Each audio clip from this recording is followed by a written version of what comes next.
I'll show you how Maryland women's basketball is taking advantage of a brand new facility that's changing the game. I was in the Xfinity Center when it happened, and boy, oh boy, was there excitement that roared throughout the arena. Take a look. Here's how the color-changing technology works.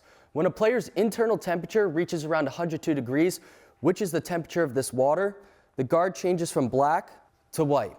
Once a player is taken off the field and cools off, when I dip the guard into this cooler water, it changes back to black.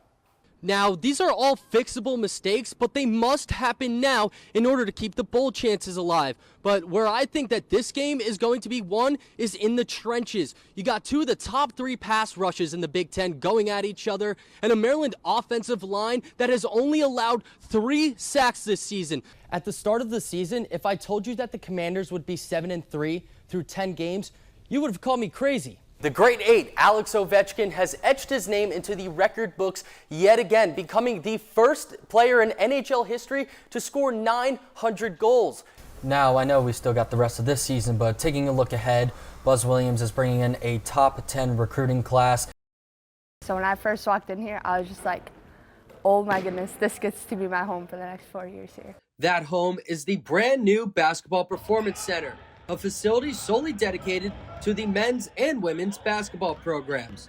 The ability to, have this kind of access at our fingertips anytime we want just, again, allows this team and this program to be able to separate themselves. The building includes dedicated practice courts, a modern weight room, custom recovery spaces, and much more. With the Lady Terps off to a 12-0 start, players say the facility has played a role in their success. We can get shots up whenever. We can use the gun, and you can definitely see it on the court because we're able to hit those big shots when it's necessary. For freshman Rainey Wilson, the facility has already elevated her development. Just being able to access this gym whenever I want just really helps you become accustomed to the next level. Good job, Rainey and Is. In terms of health, Izzy Ozzy Mamadou says the recovery room has been a game changer. As someone who came from injury, I've learned my lesson to always just be in there all the time. So what does this building mean for the future of Maryland basketball? I just think it continues to separate that here at Maryland, we want to do things the right way, and we want to do it at a really high level. Reporting from College Park, Maryland, Ben Wolf, CNS TV. It's protecting us and it's protecting our kids, and how can you go wrong? That protection is a mouth guard. I call it my check engine light. It's called Thermopact.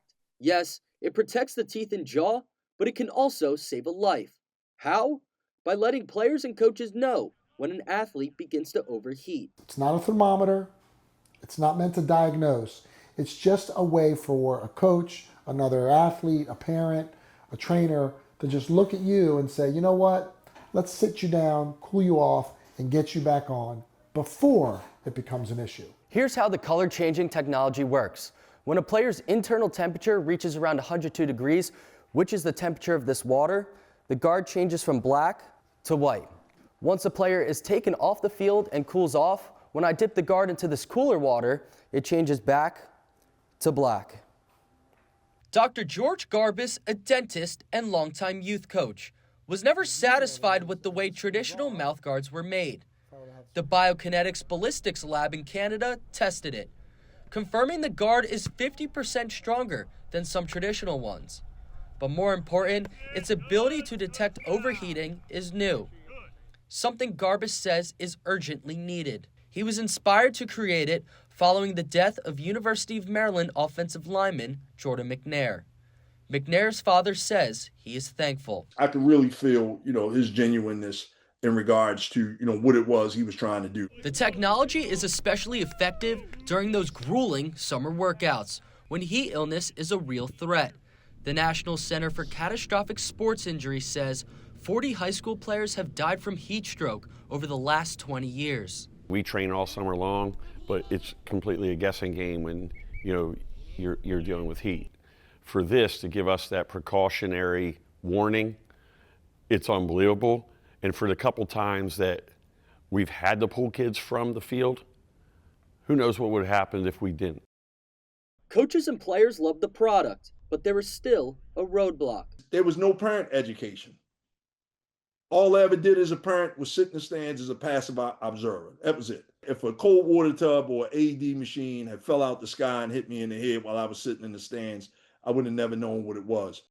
Coaches need to adapt as well. You know, change is hard, but do what's best for kids, protect them the most that we can. The sport's a great sport.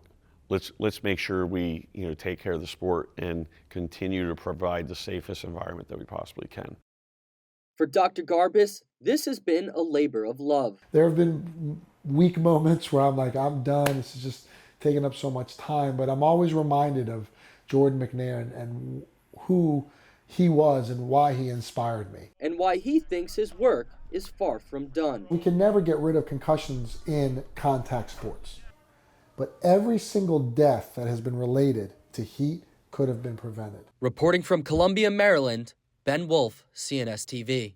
After cruising through non-conference play and opening Big Ten action with a dominant win over Wisconsin, it felt like the narrative was finally changing for Maryland football until the fourth quarter against Washington. The biggest opponent we're going to face is ourselves, and I think when you look at the way the last 3 games have gone, it's been a lot more us than it has been the opponent. Over the past 3 games, Maryland has entered the final quarter with a lead, but hasn't been able to finish. Penalties, defensive collapses, and offensive inefficiency have turned strong starts into tough losses. For me, it's adjusting practice. For 3 quarters, the Terps look like one of the Big Ten's best. They rank second in the nation with 14 interceptions and are the only team in college football with 4 pick sixes. In the trenches, Maryland ranks third in the Big Ten in sacks with 22, led by freshman Sidney Stewart with 5.5. I think us being young allows us to be creative. Sometimes me as I just try different stuff and it ends up working out. But those stats haven't carried into the fourth quarter. Now, these are all fixable mistakes, but they must happen now in order to keep the bowl chances alive. But where I think that this game is going to be won is in the trenches. You got 2 of the top 3 pass rushes in the Big Ten going at each other, and a Maryland offensive line that has only allowed 3 sacks this season. So, Eddie, we shall see if Maryland football can finally get that statement Big Ten win it's been searching for. Reporting from CQ Stadium, Ben Wolf, CNS TV.